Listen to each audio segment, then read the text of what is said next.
السلام عليكم ورحمة الله وبركاته. برشلونة بطلا للدوري الأسباني للمرة 27 في تاريخه بعد الفوز على نادي إسبانيول في الجولة 34 بنتيجة 4-2. ولو أنت من مشجعين برشلونة زي حالاتي كده فأنت لازم تكون مبسوط. أولا لأن برشلونة حقق لقب الدوري الأسباني بعد غياب 4 سنين، آخر لقب دوري محققينه كان سنة 2019.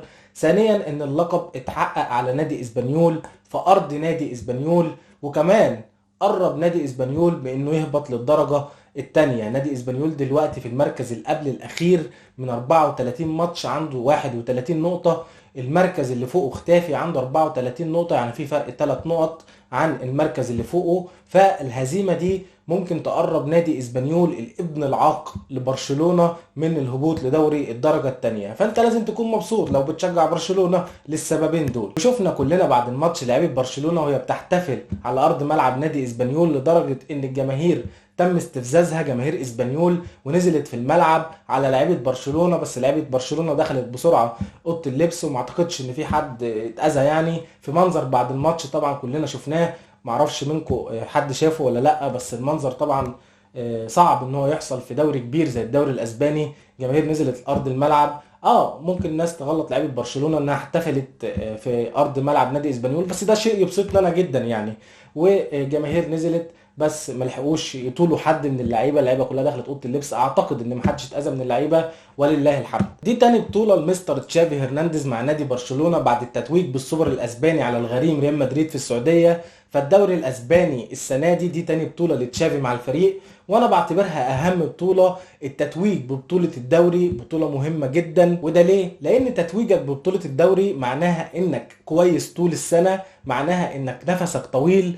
شفنا طبعا كلنا اللي حصل في الدوري الانجليزي، ارسنال فقد اللقب في الامتار الاخيره من البطوله، مانشستر سيتي حقق اللقب لانه كان صاحب النفس الاطول. فكونك بتفوز ببطوله الدوري في بلدك فده شيء ايجابي، ده شيء بيأكد ان انت ماشي على الطريق الصحيح. ومش بس كده، ده انت بتحقق كمان لقب الدوري وانت فارق عن غريمك التقليدي ب 14 نقطه، بتحقق لقب الدوري قبل انتهاء الموسم باربع جولات. فدي كلها اشياء ايجابيه تحسب لتشافي هرنانديز. وانا النهارده مش جاي اتكلم عن موسم برشلونه بالكامل، لا، انا جاي اتكلم عن اللحظه الحاليه، لحظه تتويج النادي ببطوله الدوري رقم 27 في تاريخه. لان موسم برشلونه بالكامل محتاج وقت طويل، محتاج اكتر من حلقه عشان نتكلم عن موسم برشلونه. كان فيه تحولات وتغيرات كتير طيله الموسم، هنبقى نتكلم عليها في وقت تاني. التتويج ببطوله الدوري دي كان فيها 3 نقاط مهمه جدا، 3 نقاط تحول اعتقد ان هي كانت سبب في الفوز بالبطوله دي. اول نقطه هي تير شتيجن والدفاع. طبعا كلنا بلا استثناء شفنا التغير الكبير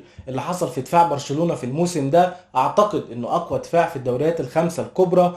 اعتقد ان برشلونة ما دخلش فيه غير 13 هدف في 34 اسبوع، وده رقم قليل جدا. اعتقد ان السنة اللي فاتت في 34 اسبوع كان داخل فينا اكتر من 30 جون.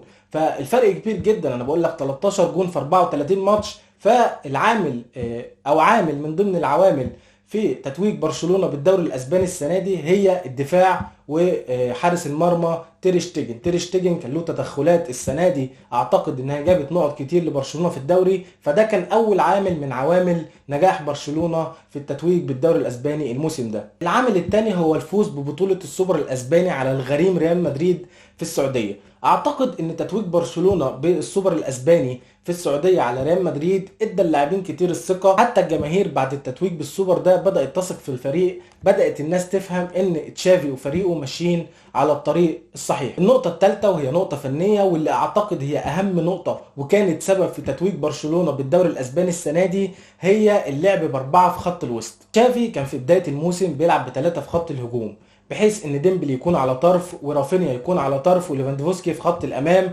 وتحتهم جافي وبدري وبوسكيتس كمحور ارتكاز. طبعا تشافي غير من الطريقه دي بعد ما شاف ان هي ملهاش جدوى، وبدا يلعب باربعه في نص الملعب، بحيث ان ديونج وبوسكيتس يكونوا جنب بعض وفوقهم بدري وجافي. جافي يلعب كجناح وهمي وبدري يلعب كحر في خط الوسط، وقدام ليفاندوفسكي مع رافينيا، او ليفاندوفسكي مع ديمبلي لو ديمبلي مش مصاب. فانا شايف ان التغييره دي، التغييره التكتيكيه اللي غيرها تشافي دي باللعب باربعه في خط الوسط بوجود ديونج مع بوسكيتس وقدامهم جافي وبدري وقدامهم الاثنين الهجوم، اعتقد ان التغييره دي كانت سبب مهم جدا في تتويج برشلونه بالدوري الاسباني السنه دي. والنقطه دي تحديدا هنتكلم عليها في حلقه لوحدها منفصله، هنشوف ازاي تشافي هرنانديز غير من فكره ومن تكتيكه وشاف ان اللعب باربعه في خط الوسط هي الطريقه الامثل. طيب اخيرا، برشلونه في الطريق الصحيح؟ ايوه برشلونه في الطريق الصحيح. طيب برشلونه مؤهل حاليا للفوز بدوري ابطال اوروبا او المنافسه على دوري ابطال اوروبا؟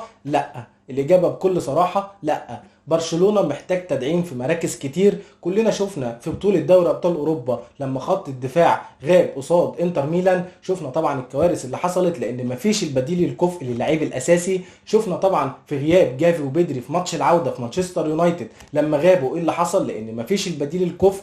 وبالتالي برشلونة محتاج تدعيم، محتاج شغل كتير في الصيف عشان نبدأ نقول برشلونة يقدر ينافس على دوري أبطال أوروبا. رحيل ماتيو أليماني يقلقك على مستقبل النادي، الله أعلم إيه اللي هيحصل. هنتكلم برضو، هنطرح كذا حلقة على قصة برشلونة، بس دول كانوا كلمتين صراع كده حبيت أقولهم بعد تتويج برشلونة بلقب الدوري الاسباني رقم 27 في تاريخهم. مبروك لكل عشاق برشلونة، مبروك لكل جماهير برشلونة في الوطن العربي، ونشوفكم في حلقة جديدة. ما تنسوش تعملوا اشتراك في القناة وتفعلوا زر الجرس على الكل عشان يوصلكم حلقاتنا الجديدة اول باول. والسلام عليكم ورحمة الله وبركاته.